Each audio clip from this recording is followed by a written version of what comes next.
আমরা যারা কোরআন সহি করে পড়তে পারি না, আমি আবার বলতে চাই, আপনার কোরআনকে বিশুদ্ধ করার মতো হাফেজ কারি আলেম এই দেশে যাদেরকে পাচ্ছেন, গ্রিন সারা দেশ থেকে বাছাই করে করে বিভিন্ন কম্পিটিশন থেকে তার মধ্যে এখানে আসা হয়েছে। আপনারা জানেন না, এটা র্যান্ডমলি ভিসা নিয়ে সবাই চলে আসতে পারে না, বেশিরভাগ ক্ষেত্রেই এরকম হয়েছে। অতএব এই মানুষগুলোকে তাদেরকে আপনি রিকোয়েস্ট করে অনুরোধ করে যদি আপনার কোরআনটাকে সহি করাতে পারেন, যাদের কোরআন সহি আছে তারা যদি দু চার পারা কোরআন হিফজ করার প্ল্যান প্রোগ্রাম করেন, তাহলে খুব সহজে এটা করা সম্ভব। এবং ওলামায়ে যদি দিন শিক্ষার জন্য বিভিন্ন কোর্সের ব্যবস্থা করেন, ইমাম নবী, ইকরাস নবী, একবার তাহারা থেকে নিয়ে জানাজা পর্যন্ত কমপ্লিট প্যাকেজ, একজন মুসলমান জানাজা নয়, এটা যদি হয় তাহলে সেক্ষেত্রে আমাদের ভাইরা যারা এখান থেকে হালাল রুজির জন্য এসেছেন, নিজের পরিবার পরিজনের ভালো থাকার ব্যবস্থা করার জন্য এসেছেন, তারা সেটার পাশাপাশি তাদের দিনকে সাথে তারা নিয়ে যেতে পারে। কেন দিনটা প্রয়োজন? আপনার টাকা পয়সা আপনাকে সুখী করবে না, আপনাকে সুখী করতে হলো আল্লাহর আনুগত্য। আল্লাহর আনুগত্যের সাথে যদি টাকা পয়সা থাকে তা আলহামদুলিল্লাহ, যদি নাও থাকে তাহলে আপনি সুখী হবেন। নবী করিম সাল্লাল্লাহু আলাইহি ওয়াসাল্লাম বলেছেন, লাইসাল গিনা বিকাথরাতিল আরব ওয়ালাকিনাল গিনা গিনান নাফস। অনেক সম্পদের মালিক হওয়া, এটার নাম সুখী হওয়া না। সুখী হওয়া কিসের নাম? সচ্ছলতা, অনেক পয়সা করি, অনেক জমি জমা, অনেক ব্যাংক ব্যালেন্স, অনেক ফ্ল্যাট, ঘর, গাড়ি করে ফেলে, এটার নাম সচ্ছলতা না। সচ্ছলতা হলো কারণ অন্তর থেকে তিনি যদি নিজেকে সচ্ছল মনে করেন, যদি মনে করেন আমার কোনো অভাব নেই, আমার কোনো আমি রাখি। এখন প্রশ্ন করতে পারে, কিছু না থাকলে সে নিজেকে কিভাবে সচ্ছল, কিভাবে ধনী মনে করবে? যদি এইভাবে মনে করবে তার কোনো ডিমান্ড নেই, তার কোনো কি নাই, চাহিদা নেই।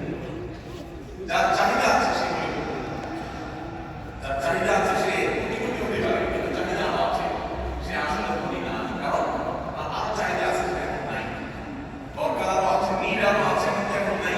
তার মানে কি?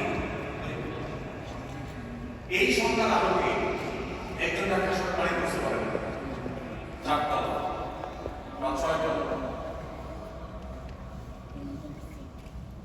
এই 6 তলা বাড়ি করছে আর উপরে করার সুযোগ নেই। কেন সুযোগ নেই? কারণ রাজুক থেকে পারমিশন নেই, যেটা তার অনুমতি আছে সেটা তারা করা অবশ্য হয়ে গেছে। এরপরে ওই বাড়ির ছাদে গেলে দেখবে ওই বাড়িতে যে ছাদে গেলে দেখবে রং পায় আসলে কারণ রং কেন পায় আছে? রংগুলো কেটে সমান করে করতে পারে, আর তো সব করা যাবে না, শেষ। তারপর রং কেন পায় করে আছে সাধ্য করতে পারবে না।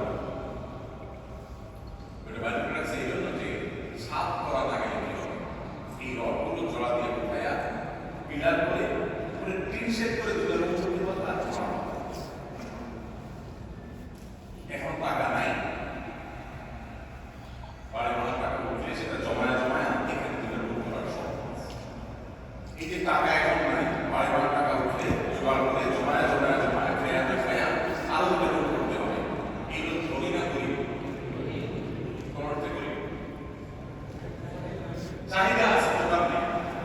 চাহিদা আছে, জোগাড় নেই। কোটি টাকার বাড়ি আছে, হাদিসের সংখ্যা অনুযায়ী সে ধনী না করি। আরেকজন 4 তলা 6 তলা বাড়িতে পড়ে কোথাও আগে তার কিছুই নেই, কিন্তু তার যা আছে এটা থেকে সে, তার ওয়াইফ, তার বাচ্চা কাচ্চা সবাই ডিসিশন নিছে যে দুনিয়া আমাদের থাকার জায়গা, দুনিয়া থেকে আজকে এখন মারা গেলে আমাকে খবর রেখে আসা হবে, কালকে আমার মাঠে কিছু চলে যেতে হবে। সো যা আছে আল্লাহ যা দিচ্ছেন এটা নিয়ে আমরা অনেক খুশি। আল্লাহ যদি চাচ্ছে তারা পায়ে মালিক করে আলহামদুলিল্লাহ, না কোনো আলহামদুলিল্লাহ। আমাদের তো কোনো ডিমান্ড নেই, এই যে কোনো ডিমান্ড নেই, কোনো চাহিদা নেই।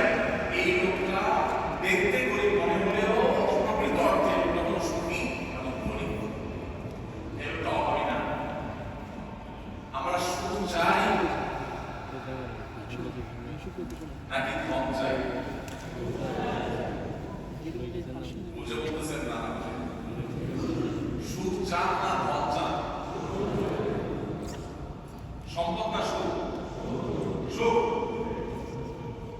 আচ্ছা, তার একটা অপশন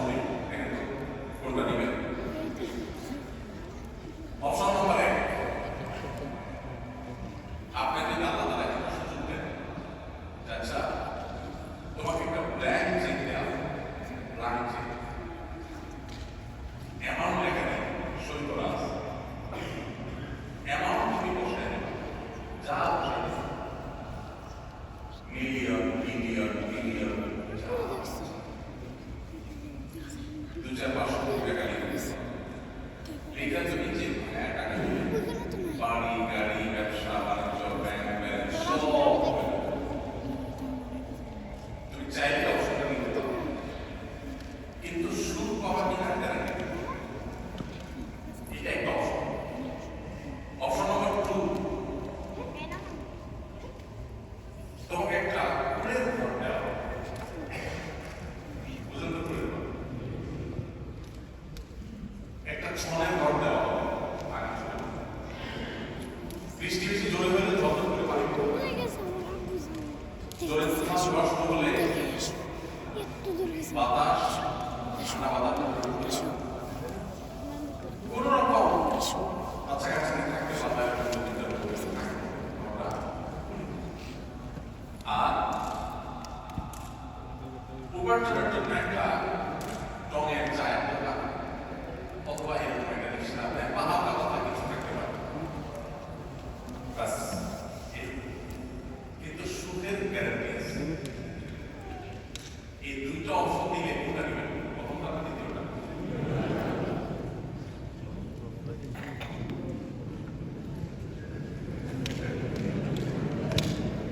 বলেন দ্বিতীয়টা কারা কারা নেবেন?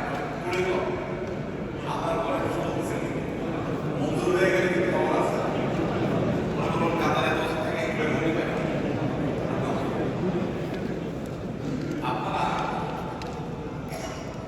সবাই শেয়ার না পাবলিক করে ফেলছে এই জন্য অপশন নম্বর খুলিছে। আসলে যদি সত্যি সত্যি এরকম সিরিয়াস সুযোগ পান তখন বোঝা যায়। কাতার আমি যদি দেখে বলে ভাই তোমাকে ব্ল্যাঙ্ক চেক দিতে চাই, তখন আপনি যদি বিপরীত অপশনে আমার কাছ থেকে সুযোগ গ্যারান্টি পায় বলে পান কজন নেবেন আপনারা কিন্তু বলছে ভাইরা আমাদের টেন্ডেন্সি যেহেতু আমি আসলে ফাউন্ডেশন আমাদের চ্যারিটি প্রতিষ্ঠান এটা চালাতে গিয়ে বিভিন্ন রকমের লোকজনের সাথে দেখা হয়। অনেক গরিব অনেক মানুষ আসলে তারা এসে বলে ভাই আমাকে 20-50,000 1 লাখ টাকা দেন, আমি ব্যবসা বাণিজ্য করবো, করেও বাবা করতে পারবো।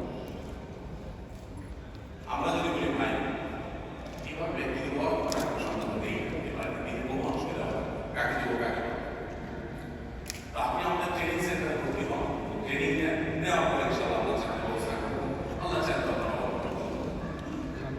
এটা বলতে মনটা খারাপ করে ভাবখানা এমন যদি আল্লাহ দুটো অপশন যদি দেন আল্লাহকে আমরা বলতে চাই এরকম আমার আচরণটা এরকম যে আল্লাহ আমার দুটো ব্ল্যাঙ্ক চিন্তা সুখটা আমি দেখে এটা বুঝবো তুমি ব্ল্যাঙ্ক চিন্তা এখানে অনেকগুলো বাইক আছে। আমাদের প্রিয় নবী সাল্লাল্লাহু আলাইহি ওয়াসাল্লাম তিনি আল্লাহর কাছে কখনো দুনিয়ার সম্পদের প্রাচুর্য চেয়ে কোনো দোয়া করেননি।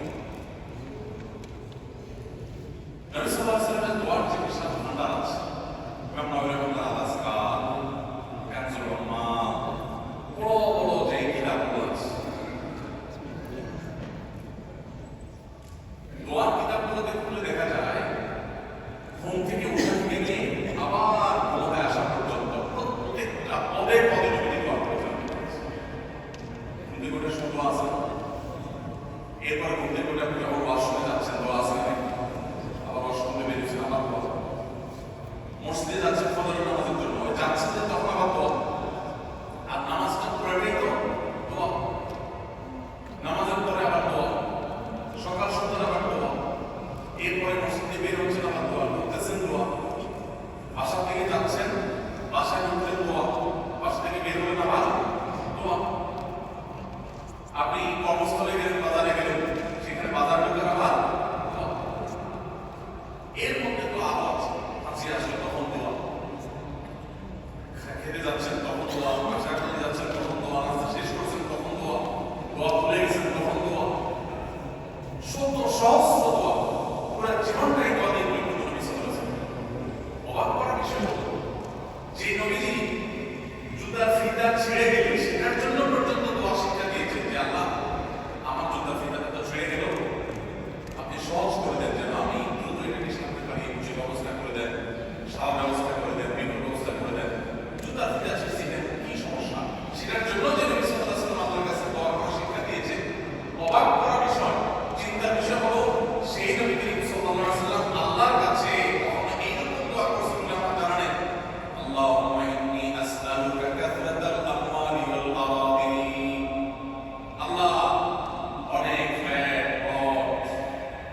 বাড়ি গাড়ি টাকা পয়সা চাই কিন্তু বলবো আসল হচ্ছে তো তাহলে দুনিয়ার জন্য কি নবী যথেষ্ট আমার কাছে কিছু জানে কি সেটা ওই যে অপশন اللهم إني أسألك العافية ربنا آتنا في الدنيا حسنة الله আপনার কাছে সুখ চাই আল্লাহ আপনার কাছে কল্যাণ চাই সুখ কি আপনি ফুলের ঘর দিয়ে দিবেন নাকি আটকালিকা দিয়ে দিবেন গ্রামের বাড়িতে সুখ দিবেন নাকি ঢাকায় এনে সুখ দিবেন দেশেই সুখ দিবেন না কাতার এনে সুখ দিবেন সেটা আপনি জানেন সুখ চাই আমি সুখে থাকতে চাই কিভাবে আপনি সুখে রাখবেন টাকা পয়সা না দিয়ে সুখে রাখবেন নাকি দিয়ে সুখে রাখবেন সেটা আপনি জানেন কিন্তু আমি নিচ্ছে কি চাই আমাদের আশেপাশে কত লোক আছে দেখলে আমরা অনুমান করবো না বিশেষ করে আমাদের কাছে বিভিন্ন রকম মানুষজন আসে ধনী মানুষজন আসে ধনীদেরকে দূর থেকে আমাদের অনেক ধনী আছে সব দূর থেকে দেখে আমাদের মনে অনেক সুখে আছে কিন্তু কি পরিমাণ দুঃখে আছে আমাদের কাছে আসার পর আমার কাছে অনেক যুবক সিমি দেয় ভাই আপনাদের কাছে কত বড়রা আসে কত ব্যবসায়ীরা আসে একটু চাকরি ব্যবস্থা করি তাই মাঝে মধ্যে যুবকদের এরকম কেউ বাইরে কেউ বাইরে হুজুরদের কাছে যদি কোনো বড় আশা যাওয়া করে বুঝতে হবে তার ব্যবসা লাভ চলে গেছে লক্ষণ পাবো না ব্যবসা যখন ভালো থাকে তখন সে হুজুর কাছে আসে না সিঙ্গাপুর যায় ব্যবসা যখন লাভ আপনি উঠে তখন তো দূর দেখা গেছে হুজুর কাছে হুজুর এখন তোরা আনন্দ লাইফ আছে বিপদ কাটতেছে না কি করা যায় একই কথা রাজনীতিবিদদের যখন ক্ষমতায় থাকে হুজুর গণার ত্যাগ নেই হুজুর সিরিয়াল দিলে বসে তার সাথে দেখা করতে পারে আর ক্ষমতা থেকে নামার পরে সকাল বিকাল হুজুর একটু দোয়া করেন আল্লাহ